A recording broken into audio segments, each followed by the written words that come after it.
Hey everybody, this is David Owen. And this is Marian Cowagowan. And this is You Show Me Yours, a podcast where a married couple talks about the movies and TV that they loved before the first date. And this time I was made to watch The Truth About Cats and Dogs. Yes, it is the 1996 rom-com that asks us to believe that Janeane Garofalo is some kind of troll who should never be seen in public. From the jump, this is a hard premise to swallow, but it did well despite that. So, and it also introduced another stumbling British cute guy to the U.S., Ben Chaplin, who I think was in like 2 or 3 movies and then never seen again. Yeah, he was riding the Hugh Grant coattails. Yes, exactly. He's been in a bunch of things, but not so much here. Much. So he didn't quite work out for him. No. I'm sure he's doing something. We wish him well. He's just not. He did not take over the Hugh Grant role. Yeah.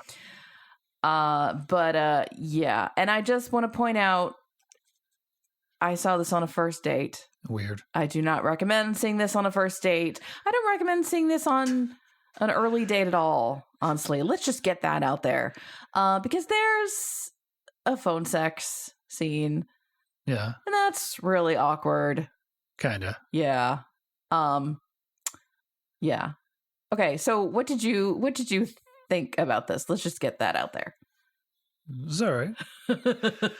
I mean, I'm a Janeane Garofalo fan. Like, yeah. You know, what you know of my taste in women should tell you that I'm talking to my wife. I don't know what the audience knows about my taste in women. Dark hair, smart, independent, funny. Like, these are all things that I find attractive. Wears glasses, although I don't think she does in this movie. Not in this movie. Yeah. Like Janeane Garofalo was even like when this movie came out, I would have picked her of the 2 female leads in this movie, hands down. So, yeah, the movie itself was good. It's just Cyrano de Bergerac. Is that like pretty much like unapologetically based on that, or is it like they're like, oh, I could see the parallels now that you mention it? I don't know if it's unapologetically, but the Wikipedia entry mentions Cyrano, so it's either it was based on it or enough people have pointed it out. And the writer was like, "Sure, yeah, I guess I'm right." Yeah. The only other takeaway from this movie is British man he's just stupid. Like, he spent 7 hours on the phone with her and listens to her radio show every day, and he can't tell the difference. Which is which. Well, here, let's give a synopsis here. So this is the IMDb synopsis, which I think is not enough. So we'll have to fill in the gaps. But a successful veterinarian and radio show host with low self-esteem asks her model friend to impersonate her when a handsome man wants to see her. Yeah, this is like low self-esteem, the movie. That's I feel like there are some social issues that you could talk about in here, but it's all chalked up to Janeane Garofalo's character has low self-esteem, and that's the problem, but anyway. Low self-esteem was very hot in the 90s. Like, it was very in. We were talking about it a lot. Yes. Okay. So that was actually one of my points. We'll get to the synopsis in a second. Yeah. This is extremely 90s, and not just like the clothes or the music or anything like that. But yeah, the fact that, so Uma Thurman's character, who's a model, doesn't eat. Right. Just smokes cigarettes. And she loves to order things, but she doesn't eat them. And at one point, Brian, a British guy, feeds her cake, and it's like orgasmic. Yes, when she's allowing herself to eat refined sugar. Okay, actually, that might happen today still. Right. But like, so yeah, and she's Uma Thurman. She's very tall and thin, and but it's she's not quite heroin chic, but there's echoes of that. If you remember the 90s, that is what it says to me.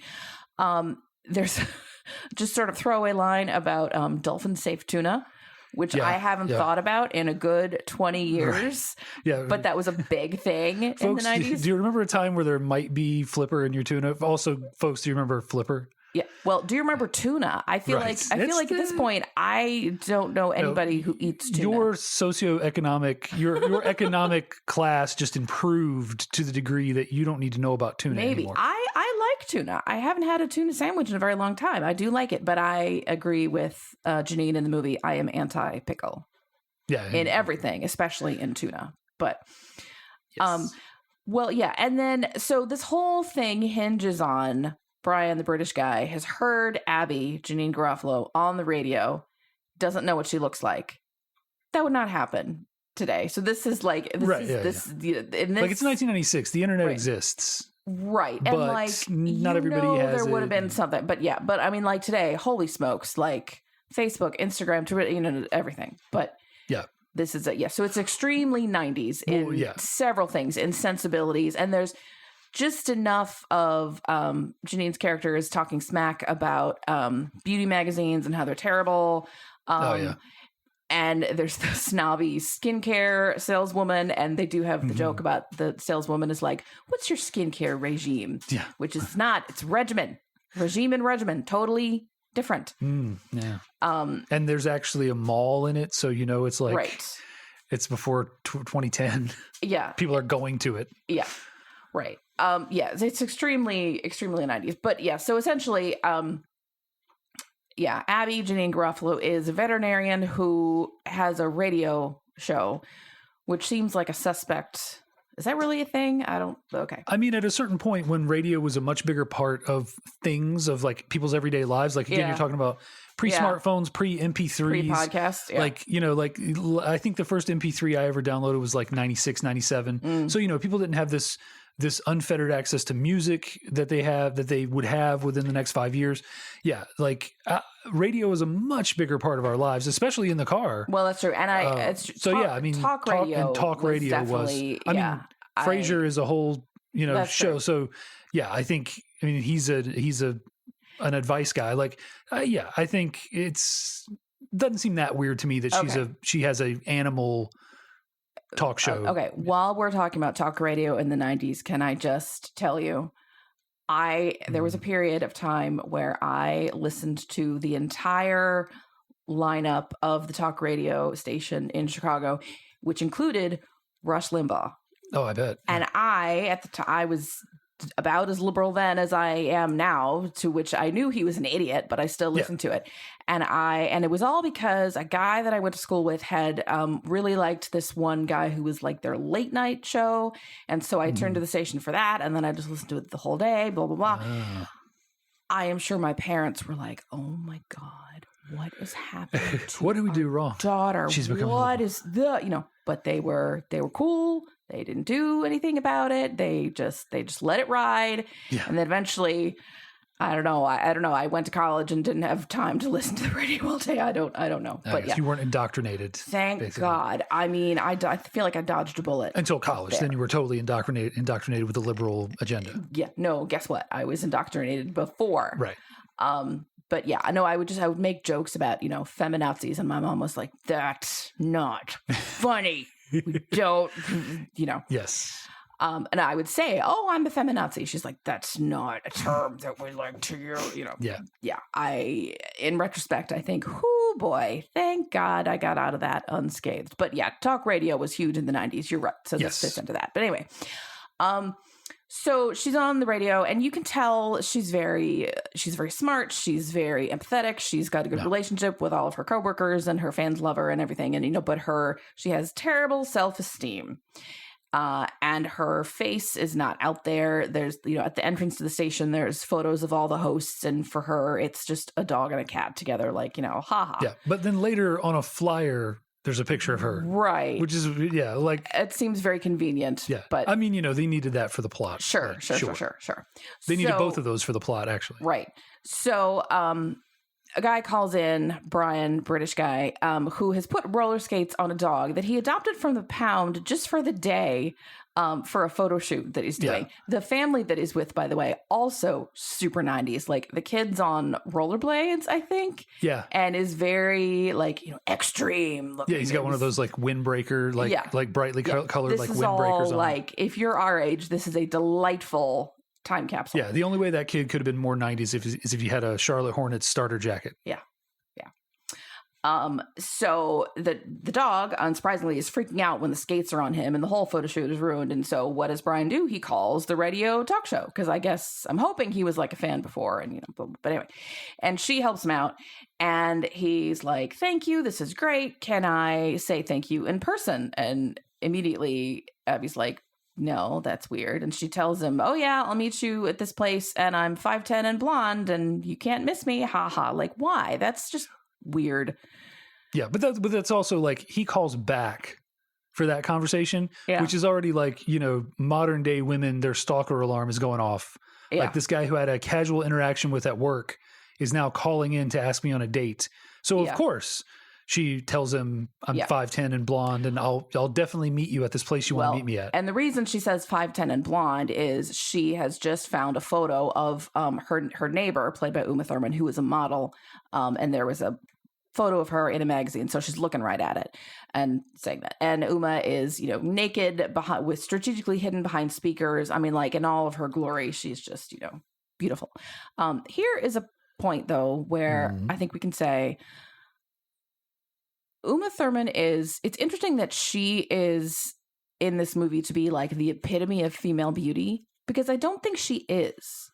I think she's lovely. She's striking. She's not ugly. She's not, she's above average. But like, if I think of, later they mention Helen of Troy, like the epitome of beauty, that's not who I think of. Yeah. No, Uma Thurman is, like she's quirky looking, which is she's a little bit odd. Not to say she's unattractive. That's not it at all. Yeah, there's just something a little bit odd about her face. But I mean, beautiful. Sometimes that sort of, oddness is what makes someone beautiful or contributes to it. Yeah, she's not what they would call classically beautiful. Yeah, I think either, around this time you were getting a couple of other women that ended up sort of being the stand-in for like, ooh, look at that with Charlize Theron and Cameron Diaz in The Mask. Yeah, or like was, like a showstopper. Yeah, like a little bit older, like Kim Basinger. I think is that like 89, average, but 88 Basinger. Yeah. But Uma Thurman has a similar look to. Every so often, I look at a picture of Taylor Swift, and I'm like, she's got like her eyes are really close together, and this and that, and she's just very interesting looking, which is not to say unattractive. Yeah, no, not at all. And I'm glad that we can consider people with quirks as beautiful, but it's just funny that like this is who we're seeing as the epitome of beauty. Anyway, so whatever. I mean, maybe that's just who they had. Who they could cast. Well, this feels very much like we have a contract with you for 3 movies and this is what's left. So because this does not seem like a Janeane Garofalo movie. And later, maybe looking back on it, she's not a fan of it either, it turns out. But anyway, so Abby doesn't show up for this meeting. Brian and his dog, who he now adores, are sad. And then he shows up at the station one day. Noelle, Uma Thurman, is visiting Abby. Who they've just met. Yeah, right. Like they're becoming friendly. Abby and Noelle have like just met the night before, like the day before, because of a conflict with Noelle's boyfriend. Yeah. So they're not like best buds here or anything. She's coming by to say thanks for doing me a solid with my crummy boyfriend. Right. And my crummy boyfriend broke your violin bow. So here's one, which I think she's not vapid. She's kind. She's, blah, blah. And also, Roy, terrible. Yeah. With a name boyfriend. Like Roy. Yeah, that is kind of there are certain names that you're like, oh, this is bad news. Wasn't that the name of the boyfriend in The Office? Yes. That Jim. Yes. Who, and by the way, that Pam's actor boyfriend. Is just ruined. If I see him in anything now, I'm like, oh, he's bad news. I can't, Roy. Oh, he's actually a saint. Nope. Sorry. There's. Yeah. Roy never gets the Steve from Stranger Things redemption arc. No. Yeah. So Abby is like, oh my God, I can't let him see me. So she convinces Noelle to be her, to pretend to be Abby, which honestly is quite I can't imagine that her coworkers are like, oh, sure, that's fine, because you're doing a live broadcast right now. But anyway. Yeah. And so Brian is like, well, I loved you on the radio and now you're beautiful. And so you're like the whole package. And there's this all sort of, oh, I'm going to tell him. No, we're not. Yeah. It goes on for a little while. And there are a couple of times when Brian and Abby, the actual Abby, have phone calls or other conversations where they can be themselves and they really are making a connection. But she's convinced that he only loves Abby because she looks like Uma Thurman. Right. He loves the fake Abby. And then Noelle, fake Abby, is kind of drawn to this because Brian says things like, "Oh, you're so smart." Right. He's saying things to Abby, Right. the Abby that he's been talking to on the phone and listening to on the radio. Yeah. Right. And Noelle is being flattered because no one's ever told her she's smart because she's not smart. Right. The character is not smart. She's not. She's not like, I feel like we talked about this with Romeo and Michelle and Dick. She's like, yeah, she really is not smart, but she's not mean and dumb. She's just not. Yeah. But so she's loving the fact that he thinks she's smart, and she says, "No one's ever called me smart before," or no. And then she says, "No one's ever given me a book that didn't have pictures in it." Yeah. And between Roy and her parents did her a disservice, but so she is having a hard time doing the right thing and saying, actually, it's not me that you love, it's this one. So yeah, at different points in the movie, they both fail at breaking the news to him. Yeah. And eventually it's revealed. Noelle has kind of a change of heart and is like, nope, I can't. He really loves the actual Abby. And she says to Brian, make a list of the reasons that you think you love me. Mm-hmm. And he does, and he goes to Abby's apartment, finds actual Abby, who has been introduced at this point as Donna, Abby's friend, reads the list to her, and it starts out with, oh, you're beautiful, you have beautiful eyes, blah, blah. And then it's things like, you're funny, I love listening to you play the violin, and it's real things. But she still thinks that the reason that he loves Abby is the way that she looks, the way that Noelle looks. Well, then, like we mentioned, there's a flyer just on her table that's like, oh, come to this event, and Abby Barnes from The Truth About Cats and Dogs will be there. And it's got a picture of Abby. And then Brian realizes, oh my God, and he thinks it's been a prank, and he gets very angry and he leaves.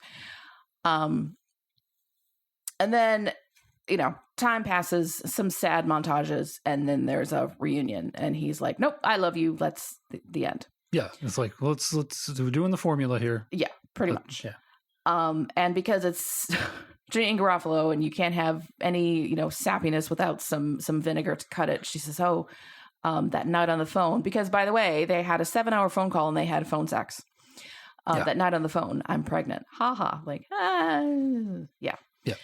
I feel like this is your fairly standard rom-com, but there is a lot that resonates with me because the whole idea of, no one's going to love me because I'm not pretty. Like, yeah, that's absolutely me. But why are we having Janeane Garofalo in this role? Right. She's totally cute. Well, right. Like you're taking clear inspiration from a story where the person is actually deformed. Yeah. Like, it's not just may or may not meet with conventional beauty standards, but like has an actual deformity. Right. And you're translating that onto like. She's short and not skinny. Yeah. She's not even like she's, I would say average size, just not skinny. Yeah. Not heroin chic. Yeah. Skinny. Just has a round face. Yeah. Like, yeah. Like you see, it's very weird. Anytime they do that in movies, whether it's something like this or it's just the trope of like, oh, look at those paints covered overalls and the glasses. And it's a ponytail. Oh no. Ponytail. Yeah. Hollywood seems to have this extremely narrow, narrow space for what is beautiful. Yeah. I wonder if anybody else has ever noticed that. No, I thought of it just now. People should start complaining about that. Come on now. Come on. Yeah, but yes, I agree. Like you lose me right away when you're like this homely Janeane Garofalo. Yeah. Like, sorry, what? Yeah, I mean, I think she's not doing herself any favors. Well, no, right? She's frumpy clothes and Although what I think is funny is there's a so at some point, Noelle drags her to, the makeup counter at Macy's or whatever. And this is where we have the snarky skincare lady who's talking about her skincare regime. And Abby lets her talk her into putting all this makeup on and blah, blah, blah. And we're given to understand that Abby is just, I don't have time for makeup. But when you see close-ups of her, she clearly is wearing Oh yeah. makeup, like not a lot, but some, and eyeliner and lipstick, and like that Yeah. 90s matte. She's wearing more makeup deep than you stuff. wear Yeah. when you put on makeup. Yeah. Which is just another like, okay, I guess. Yeah. But yeah, and apparently, this I am not the first to notice this, that Janeane Garofalo is hella cute. Why are we talking about this?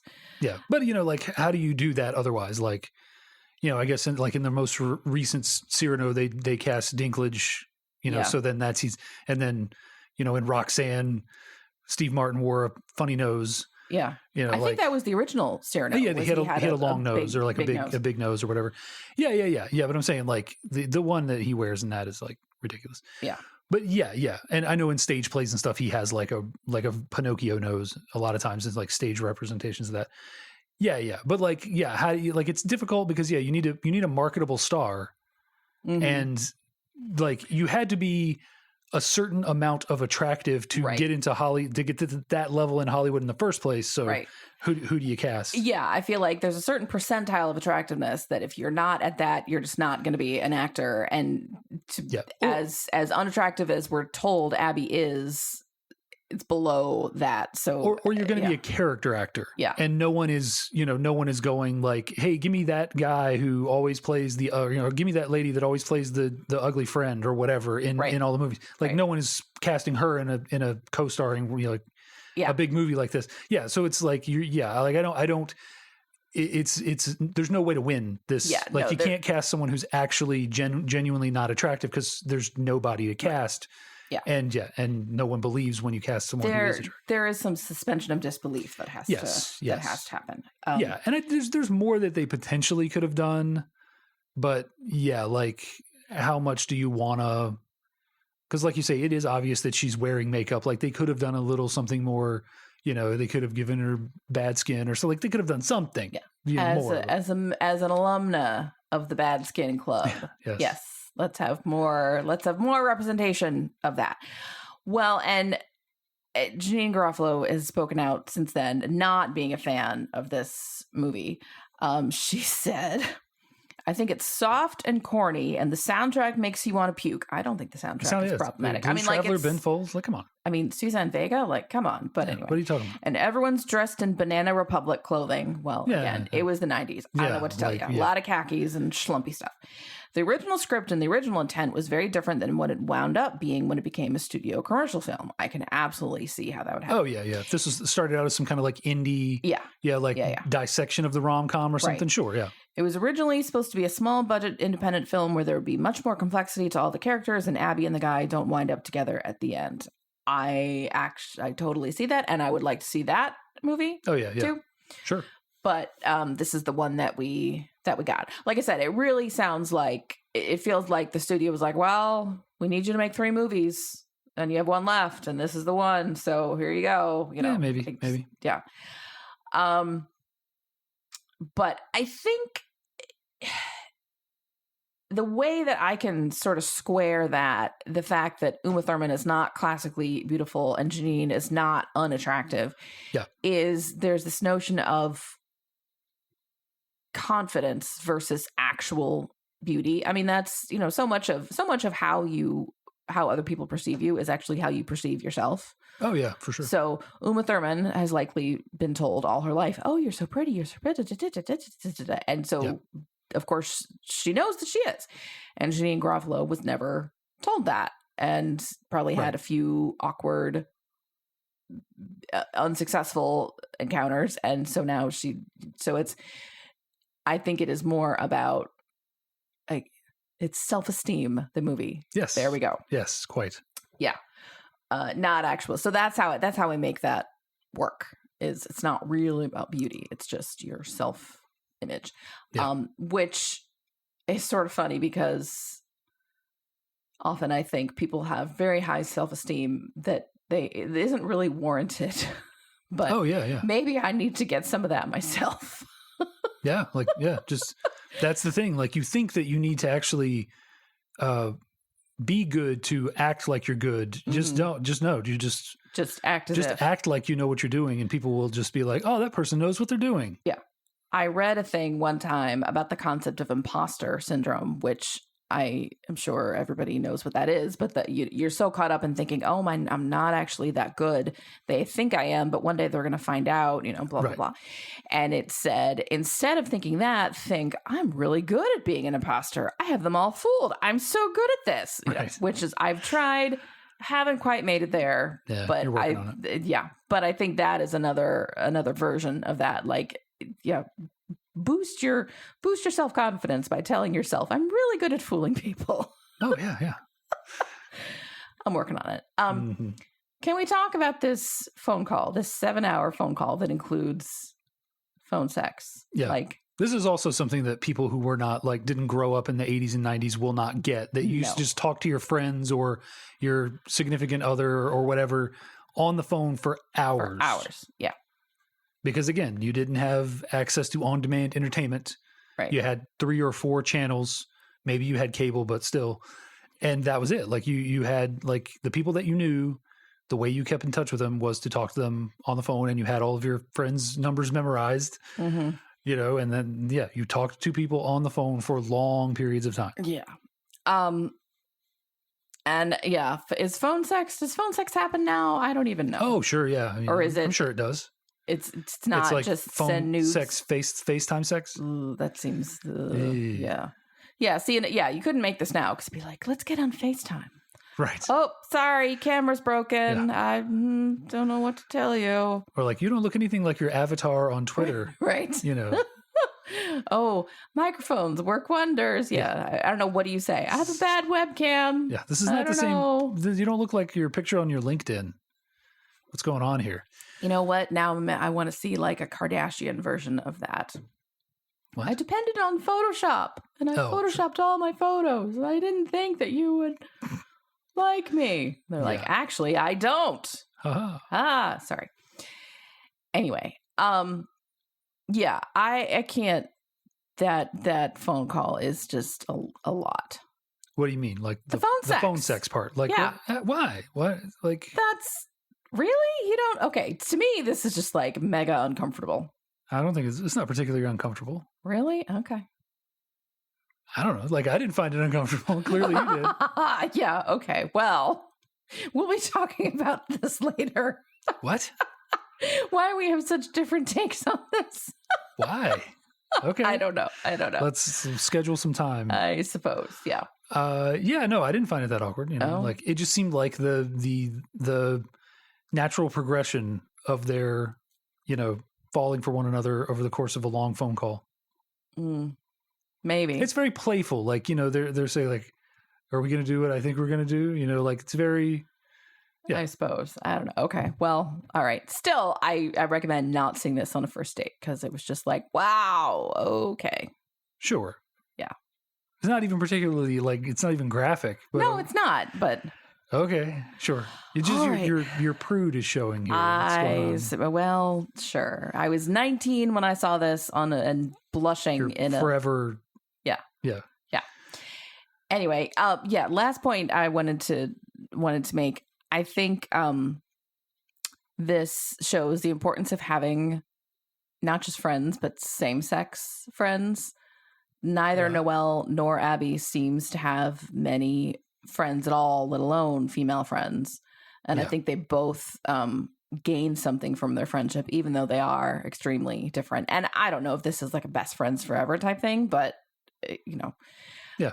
Whereas you see Brian with his, I don't know what, Jamie Foxx is in this movie, by the way. Yeah. We didn't mention it. Who is co-worker, friend, I don't know. These questions are not answered because they're not important. It's the 90s. We need a funny black guy in this movie. He has a niece who has a tortoise. Which one of the Wayans is available? Oh, none of them? Give me the next best thing. Give me Chappelle Jamie Foxx. hadn't entered this. Yeah, it's kind of like Dave Chappelle in You've Got Mail. You're just wait. Really? Yeah, what is your role here again? To just show up with your niece and her turtle that we poke in the butt. That we poke in the butt. Yeah. He is literally just there to comment on how Uma Thurman is hot. Yeah, that's and much it's just one of his earlier roles, and then his final scene, he was like, I was at the mechanic and I looked up, and here is Uma Thurman modeling for Pennzoil or something, and naked behind some cans of motor oil, and that's like the final piece in the puzzle for Brian. But that aside, I think they do have, from what we see of it, like a decent friendship, and I think that makes Brian a much more much healthier person. And they seem to work together in some capacity, but also be friends outside of work. I don't know. That's weird. But you're right. Yeah, like I think women especially. I think that need to have same-sex friends. Yes. But yeah. I mean, it is. These are movie characters, so sure. They're written however they need to be written. But yeah, I think that's true. I think it does. It brings something extra, and brings like a different, especially knowing people who are different than you. Like it's easy to know people who are interested in all the same things as you. Yeah, it creates a cool dynamic, and we've seen that in other movies, but yeah, it was fun. But it is important. Like, hey, ladies, get some lady friends. Well, and I think they're both happier once they have a friend, really. So, well, and for Noelle, it's the whole reason that she doesn't. She doesn't want to destroy the friendship for this guy, so she doesn't go all the way with him when she has the chance. Yeah. Excuse me. Can we talk, by the way, about Noelle and the way that all the men in her orbit react to her? I mean, like, what? Yeah, they react to her like Cameron Diaz in The Mask. Like, have you ever seen The Mask? No. Okay. No. Yeah, like there's a scene where she comes into a bank, I think. And she's like, it's raining. So she's like, her hair is a little wet and she's got this red dress on and it's just like time stops. Yeah. It's like that, like everybody reacts to her like that. Like just like literally some guy on a bike turns his head and almost drives into traffic. Right. Well, and then turns his head, sees her and then tries to do a wheelie to impress her and almost drives into traffic. The dork at the bookstore. Yeah, which that's like actually inappropriate. Though. That's so gross. Yeah. So it's just, and you wonder why. Well, you wonder what's wrong with her. Like it's just that everybody in her orbit treats her like she is. Yeah. Well, and to her credit, she's not like conceited about it. I mean, I think she acknowledges that she has a figure and she's tall and she's striking and this and that, but she's not like, well, of course, it's just what I deserve. Yeah. But I've never, maybe this says a lot about me. I've never known men to react that way to anybody beautiful, but maybe they're just not reacting that way to me. Maybe you just know better men. That is, maybe that's it. Let's go with that. It was actually kind of funny. There've been a couple times at my various workplaces where there's some young, cute female employee, like, in her 20s, it's her first job. And I noticed that all the men in the office are very friendly with her and not inappropriate, but just like, are you guys working on a project together? No, you're not. Oh, but you seem to go talk to her a lot. Yeah. Yeah. And I'm old enough now and, married enough and busy enough that I'm just like, okay, that's interesting to observe. Yeah. When I was in my 20s, I would have been like, why do they not talk to me? But now I'm just like, whatever. This guy is no prize. Okay, sure, fine, whatever. I like my husband better than I like this guy, but it's nice to hear. You haven't come across one yet where you're like, oh, well. No. But yeah, so that's the truth about cats and dogs. Yeah, these like breezy rom-coms, there's not like, we can't spend an hour on this. Like there's just nothing to, I mean, and even you did an extended plot synopsis and like, that doesn't even barely gets us to 30 minutes. But like there's certain movies are just breezy. Like there's just not a lot to talk about. Like there are no great, like this is your typical rom-com flipped on its head, kind of, it's where the women are the main characters and the man is the one who gets kind of used and abused by the schemes of the women, quote unquote schemes. And, just like in the movies where it's the males in charge, they never meant for it to go that far. I never meant to lie to you. I was going to tell you the truth. So I didn't want to get paid to take you to prom. Right. Exactly. Yeah. Yeah. There's, maybe someone out there is disappointed that we're not going, in that unusual direction that we seem to go in with so many other things. Let's talk about the gender dynamics of the toxic masculinity. Yeah, like or any of that. But yeah, like it's just honestly not that interesting a thing to talk about. There's not that much actually. Well, because it's just the formula flipped on its head. It just swapped male characters for female characters. Yeah, and otherwise just did the formula. Like it would be that, like I said, the indie version of this may have been some thoughtful commentary deconstructing the rom-com with women in the title role and men as the pursued or whatever. And maybe there was a lot more meat there, but as it is, there's no there with that aspect of it other than, they flipped the roles, but yeah, like it's a fine movie. There are a handful of jokes that will make you chuckle.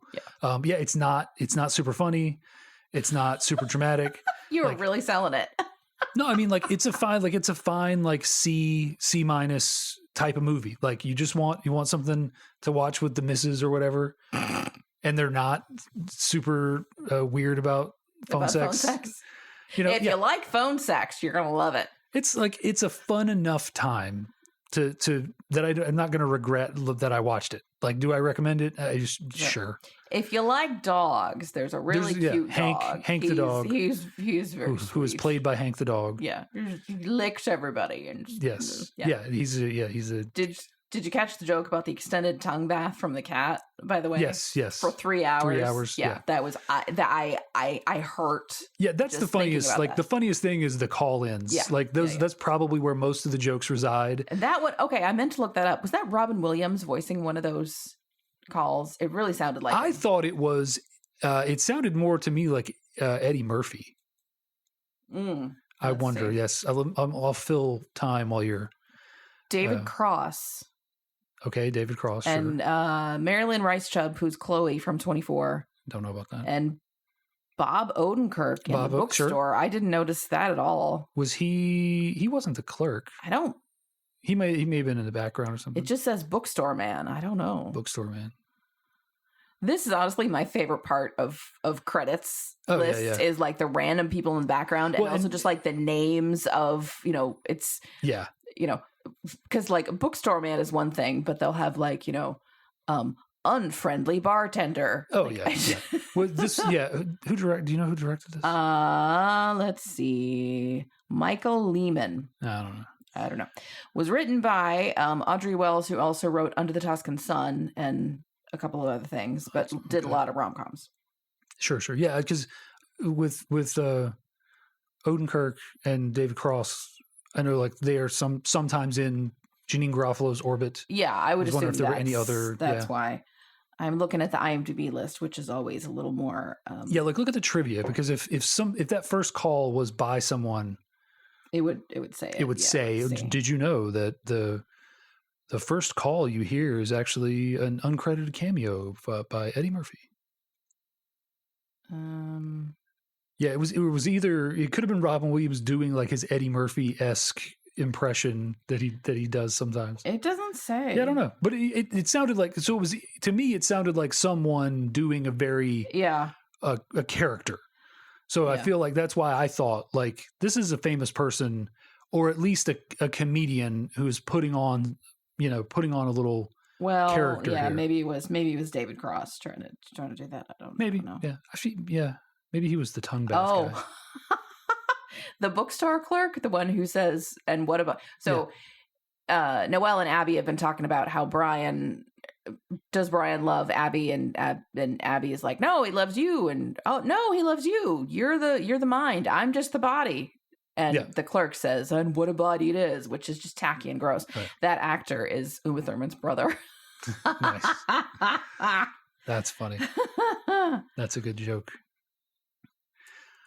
Let's see. Yeah, you should have prepped for this a little better. You should have had the fun facts ready.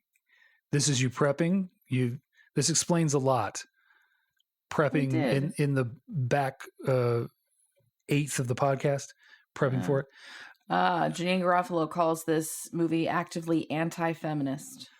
Anti-feminist. I wonder why that is. I don't I don't know. I mean, I don't know if I feel that way. In 96, it's a positive portrayal of an independent woman. Yeah, she doesn't have to change herself. She doesn't become stupid. She finds a man for her own mind. terms. She just hams it or just mucks it up a bit in the execution. But yeah, it doesn't need to change, and that's the message of the whole movie. I mean, unless you feel like feminism requires you to not have a relationship with a man at all. I don't. Maybe she even says in there that because Noelle says you got to have a boyfriend, right? And she's like, no. Yeah. Abby's like, no, you don't. Like, I mean, I don't know. I think Janeane Garofalo just doesn't like this movie, which I don't blame her. It's not very much a her movie. It's not really. I would like to hear her actually like extended comments on that. I'm not saying it's some feminist gem, but I don't think it's anti-feminist. It doesn't seem detrimental to the cause of women because it's got two strong female leads in it. I would like to read her thoughts more fully. I mean, I'm willing to be convinced. Yeah. But yeah, just the movie that I just watched for one time only seemed, if not empowering, at least not disempowering. It's hopeful. Yeah. Like, someone will love you for you. And, and maybe that's it, that it's like, oh, you poor little thing, just wait your turn. Someone will deign to love you. There is a lot of shade cast on her as an average, like, woman, and maybe some of that stuff, Yeah. I don't know. Like she's the message that you're not good enough, but then the message also is there's someone out there who will love you for who you are. So I don't know. Anyway, yeah, she's not here to answer for herself unless. Let me check. No, I don't have Janeane Garofalo's phone number in my portfolio here. That's my too bad. What is it called? Rolodex. Your Rolodex. Speaking of the 90s, let me get out my Rolodex. Right. My Filofax. Yeah. Well, if we find out why she calls it anti-feminist, we will let you know. Yeah. And where will we let you know? We will let you know on our Twitter feed or our Facebook page. Which you can follow. You can follow us on either of those, or you can send us an email to let us know what you think of this movie in this episode. Our handle for all three is YSMY Podcast, YSMY for You Show Me Yours. You can find us on Twitter or Facebook or at gmail.com. And if you, and I lost my train of thought. I say this every week and I just spaced. I'm really sorry. Good prep. Yeah. I prepped so well that I just talked myself out of it. Anyway, yes, we have new episodes, every other Wednesday. So 2 weeks from today, there'll be a new episode right in your queue, and you can find us on most of your major podcast providers, specifically, Apple Podcasts. And while you're there, we would love it if you would rate, review, and subscribe. Rating and reviewing helps other people find us, helps us move up the charts, from 10,000 to 9,999. Helps more people find us. And subscribing makes sure that you will get the latest episodes right in your queue. We also post links to the new episodes on Twitter and Facebook, so that's an added incentive to follow us there. And in 2 weeks, we are going to have another episode, and Dave is hosting. What are we watching in 2 weeks, Dave? It's a Game Time Decision. I'm looking at my list right now. It's going to be Stargate. Which one's that? Stargate. Kurt Russell, James Spader, the guy from The Crying Game is in it. The lady. The short. The lady. Oh, okay. From the no spoilers for Crying Game. The lady from The Crying Game. Yeah. It's a space movie where they find an ancient portal, and it is sort of a confirmation of everybody's conspiracy theory that many of the ancient wonders, specifically Egypt, may have been created by aliens. Or something. Is the guy with the crazy hair from the History Channel in it? No, I don't. He was probably a wee lad at the time, although probably was largely inspired by Stargate. And Stargate itself went on to inspire hundreds of episodes of television and comic books and all sorts of stuff. This movie launched a huge franchise and you'll probably not understand why by the end of the movie, but undoubtedly. I saw it in theaters and I enjoyed it. Okay. And it doesn't have any cats or dogs in it, but it's Okay. got a Stargate in it. Okay. All right. Well, we will talk about that next time.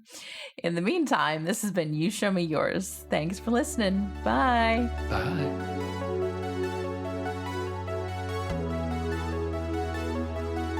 The You Show Me Yours theme song is Uplifting Electronic Indie by Winnie the Moog from filmmusic.io. The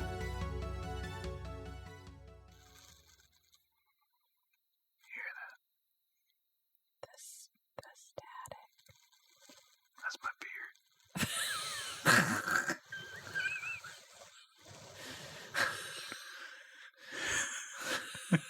You're like the guy on Prairie Home Companion who can do sound effects with just his mouth or tools.